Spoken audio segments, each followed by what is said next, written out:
actually is a very important part in our specialty and in our dealing with our patients. First speaker, actually I have the honor and pleasure to have Professor Dr. Siham Ragab, the head of the Department of Hematology Department of Munufaya University, sharing this session for transfusion. And unfortunately, the original chairpersons, Dr. Azza Mustafa is coming, Dr. Samia Riz, and Dr. Amina Hassab, they apologize to come. First speaker, it will be Dr. Ikram, Dina Ikram. Dr. Dina Ikram is the head of Serology Department in the National Blood Transfusion Center.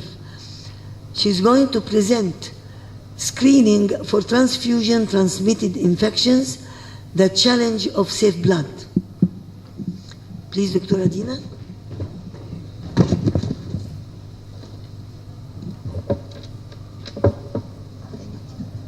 Good morning, everyone. Thank you so much, Dr. Amal. It's a pleasure to be here with you today. As Dr. Amal said, my speech or my presentation will be on the screening for transfusion-transmitted infections, the challenge of safe blood. So in the next 20 minutes, we'll be covering the following topics. I'll give you a small introduction with some figures, the definition of a transfusion-transmitted infection, the situation in the developing countries. We will highlight some of the causative agents of transfusion-transmitted infections, the strategies we use to reduce the risk of TTIs.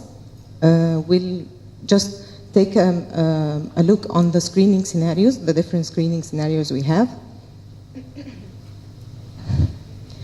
and the prerequisites we need for the nucleic acid testing. We'll find out about the residual risk that we have left, and in the last few minutes, we'll be discussing my place of work, the National Blood Transfusion Center, and the national screening algorithm that we follow, and we'll wrap things up by a conclusion. So for the introduction, as we all know, transfusion of blood and blood components is an important issue for any healthcare system. It is very necessary to ensure that the blood and blood components that are administered are 100% safe. Transfusion-transmitted infections are by far the most complex and the most important problem faced by any blood transfusion service. According to 2009 Global Blood Safety and Availability Facts and Figures from the WHO, more than 92 million blood donations are collected globally per year. It has been estimated that on an annual basis, unsafe blood transfusions around the world have been responsible for up to 16 million new hepatitis B viral infections, 5 million new hepatitis C, and 160,000 cases of HIV. In fact, 5 to 10% of HIV infections worldwide are due to transfusion of contaminated blood or blood products. And this is a report in 2007. According to the WHO Blood Safety and Availability Fact Sheet in 2016, there are 112.5 million blood donations collected globally. Approximately half of these are collected in high-income countries. These high-income countries are home of 19% of the world's population. In low-income countries, on the other hand, there are up to 65% of blood transfusions that are given to children under 5 years of age. So, whereas in high-income countries, the most frequently transfused patient group is over 65 years of age. So we can see the difference between the different age groups. This is accounting for up to 76% of all the transfusions. The blood donation rate in high-income countries is 33.1 donations per 1,000 people, 11.7 donations in the middle-income countries, and 4.6 donations in low-income countries. So what is transfusion-transmitted infections, or TTIs as we short form it? According to the short definition, an infection is diagnosed as a transfusion-transmitted infection if the following criteria were met. Number one, the recipient had evidence of the infection post-transfusion, and there was no evidence of the infection prior to the transfusion, and no evidence of any alternative source of infection. This is grouped with either at least one component received by the infected recipient was donated by a donor who had the evidence of the same transmitted infection, or at least one component received by the infected recipient was shown to contain the agent of the infection. What about developing countries? It's very important to know our situation. The risk of transfusion-transmitted infections in developing countries is increased, and they are more likely to use blood that is contaminated. This is because of the following reasons. We have high prevalence of the disease. We still use paid family and replacement donations. Our donors sometimes conceal the medical history and risky behavior in the questionnaire applied, and still we have some inadequate serology-based screening. To highlight the causative agents of transfusion-transmitted infections, I'd like first to say that the first transfusion-transmitted infection in process of blood transfusion was discovered in the late 1940s. As for the causative agents, it's like any causative agent of any infection. We have viruses, we have bacteria, we have protozoa, and to add something peculiar to the blood transfusion will be the prions. For the viral agents, we have the human immune deficiency virus, we have the hepatitis viruses family, the hepatitis B, of course, the hepatitis C, and recently we are speaking about the hepatitis E. We have the West Nile virus, the cytomegalovirus, the HTLV, and the parvovirus B19. For the protozoal organisms, we have the species of Plasmodium and such as malaria, of course. And what is peculiar for the transfusion-transmitted infection, a very peculiar causative agent will be the prions, which cause the Graceful-Jacob disease. They are also transmitted through the blood transfusion, and they cannot be destroyed using current techniques for inactivating pathogens in the blood supply. They cannot be screened as well, not yet. For the strategies to reduce the transfusion-transmitted infections or to reduce the risk, I'd like to draw your attention to this pyramid. We'll start from the base of the pyramid, which is usually the most important part of the pyramid, will be the donor selection. So let us all agree that the first line of defense against transfusion-transmitted infection will be the proper selection of donors and applying a proper donor program. Above the donor selection will be the processing and the quality control during the processing. I mean the processing of blood into components. It should be done with very high technology and quality techniques in order to maintain the closed system of the blood units.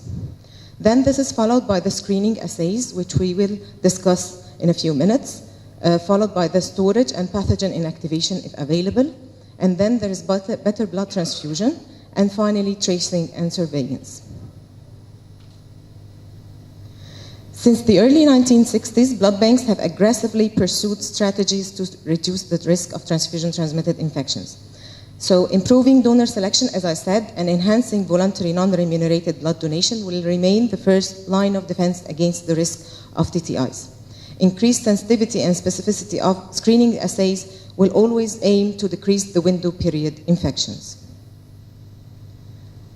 For the different screening scenarios that we have, I'll discuss three of the main three viruses that we screen routinely in Egypt and in the National Blood Transfusion Services.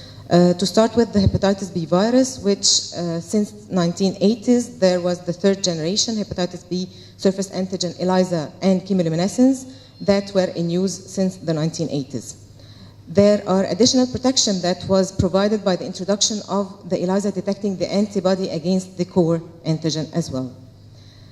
For HIV, early screening assays detecting HIV antibody were in the 1985.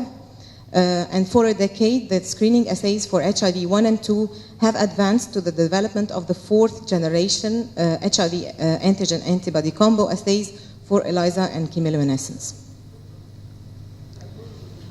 As for HCV, we all know that HCV antibody assays were enhanced since the discovery of HCV in 1990, over 10 years. Increased concern about the window period donations led to the development of the fourth generation combination assay as well for ELISA and for chemiluminescence technologies. And these could detect 40 to 60% of the window period donations that were detected by the nucleic acid testing. These are increasingly, I mean the combination assays, they are very much in use in developing countries because usually developing countries could not afford the implementation of nucleic acid testing. And finally, we have the molecular assays, the nucleic acid amplification tests, or the NAT. Screening is done either in individual donations, mini pool, or up to 96 donations per pool. NAT screening adds an extra level to the safety of blood transfusion by decreasing the diagnostic window period for transfusion-transmitted infections. But NAT needs prerequisites.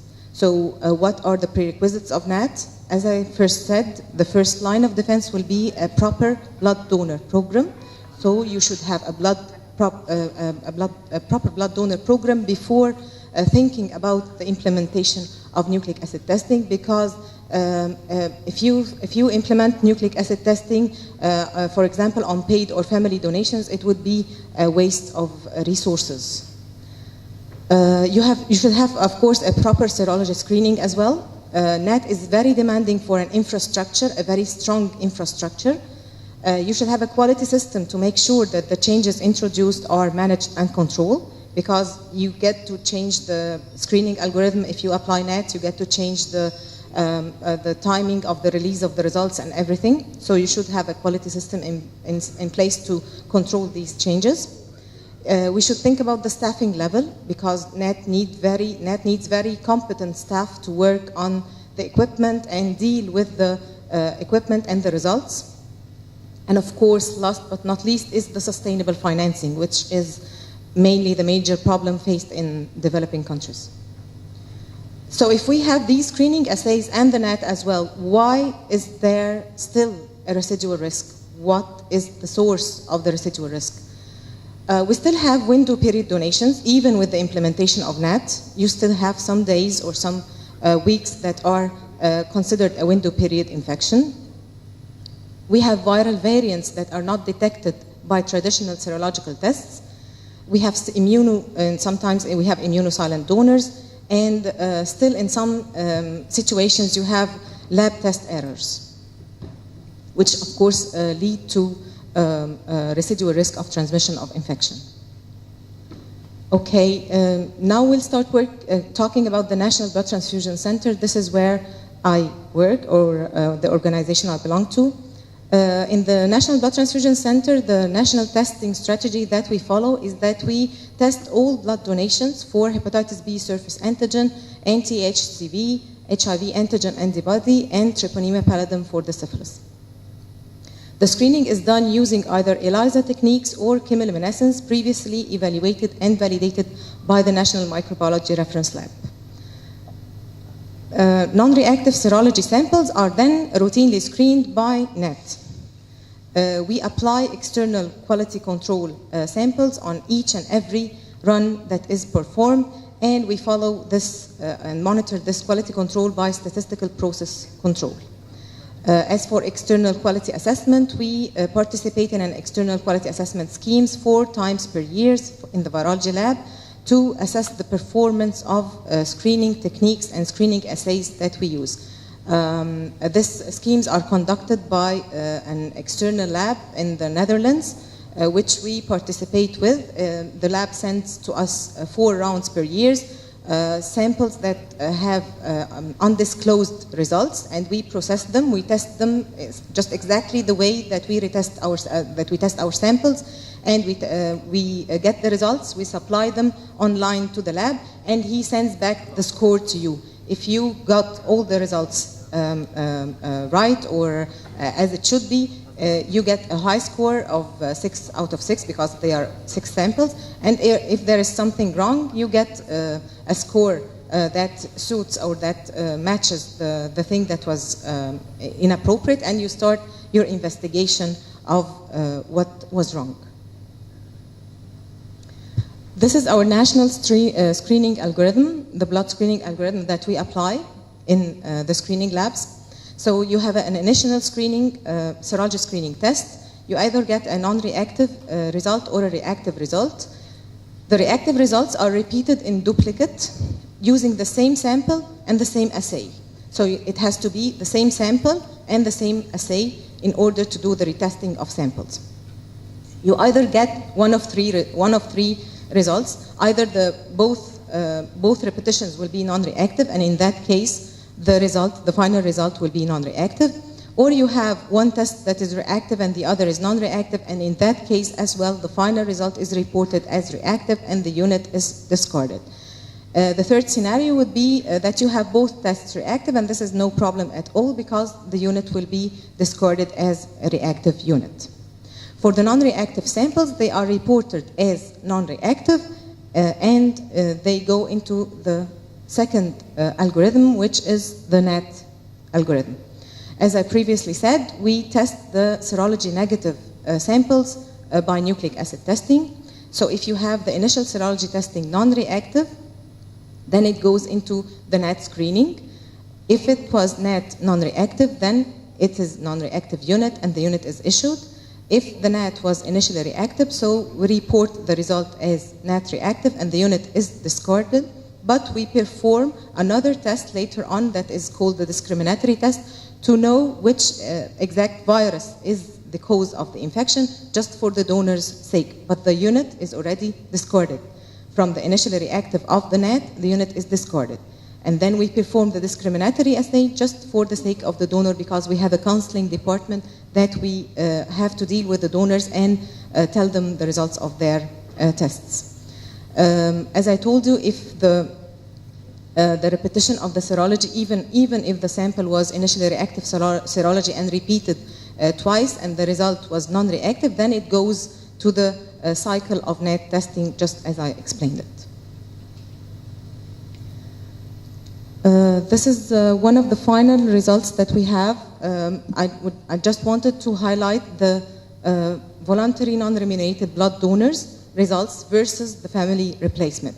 Because in the national centers, we do not only, in the national center where I work, we do not only screen the donations that are collected by our centers. No, we only screen, we also screen for some hospitals referred to us from the Ministry of Health.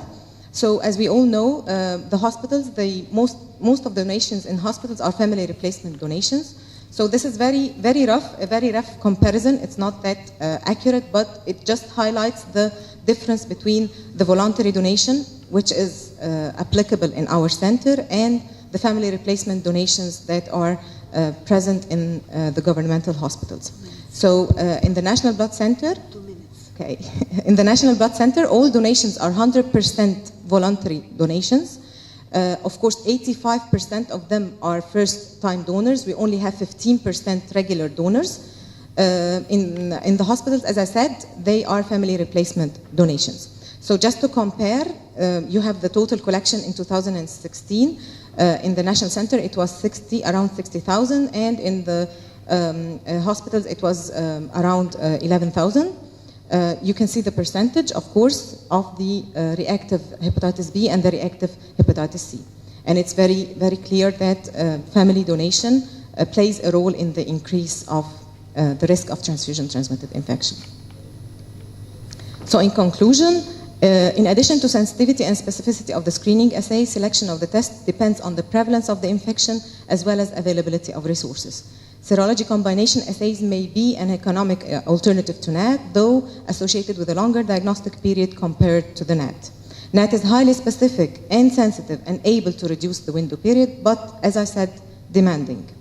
Voluntary non-remunerated blood donations play an important role as the first line of defense against the risk of transfusion-transmitted infections. And finally, I'd like to highlight the fact of the safe and effective pathogen inactivation technologies that are now available and applied in many countries, which could allow to limit the number of screening assays needed to ensure safety of blood. Thank you. I'm sorry. Thank you very much, Dr. Adina. You tackled a very important issue, which is transfusion-transmitted infections, which is the nightmare of all the thalassemics or chronically transfused patients. Is there any, we can have only one or two hot questions. Is there any question for Dr. Adina? No question? Then if there's no question, thank you very much. Thank you.